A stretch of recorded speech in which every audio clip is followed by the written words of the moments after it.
Bienvenue chez Footballeur Attitude, conseils et programmes d'entraînement pour footballeurs ambitieux.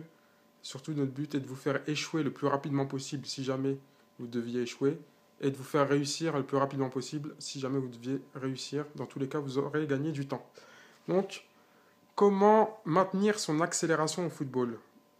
Bien que le plus important au football, ce soit les 4 premiers mètres et les changements de direction, il suffit d'avoir vu le but de Mbappé contre Metz pour dire que maintenir son accélération, ça peut être une corde à votre arc. Il faut savoir que ce qui produit l'accélération, c'est la créatine phosphate. Ça s'appelle la créatine phosphate.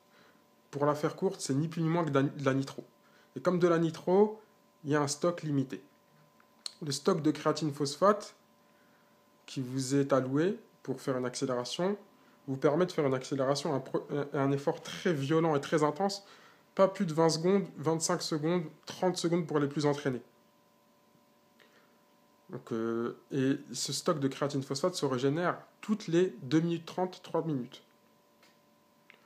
Donc les professionnels, ce qu'ils font, c'est qu'ils gèrent ce stock de créatine phosphate en match, mais vraiment au rasoir. Bien entendu, il leur faut un gros volume de jeu, mais du coup, ils compensent ça par un placement très très intelligent sur le terrain. Donc revenons à l'entraînement. Comment essayer de repousser ce stock de créatine phosphate le plus loin possible? Il faut savoir, déjà, la mauvaise nouvelle, c'est qu'après la puberté, généralement, avec tout l'entraînement du monde, vous ne pouvez pas augmenter votre stock de créatine phosphate de plus de 20% maximum. C'est-à-dire que si vous êtes à 20 secondes, après beaucoup d'entraînement, vous pourrez monter à 25 secondes ou à 6 secondes.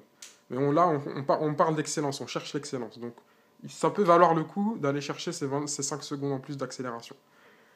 Donc, nous, ce qu'on fait, c'est que généralement, quand on travaille la vitesse, on va faire par exemple un 10 fois 50 mètres ou un 10 fois 60 avec un repos de 3 minutes. Parce que nous, ce qu'on cherche, c'est les 3-4 premiers mètres à chaque fois. Donc, du coup, on fait une régénérescence du stock de créatine phosphate dite complète. Mais là, comme on veut travailler l'accélération, on va faire un repos incomplet. Donc le stock de créatine phosphate va se régénérer que très partiellement.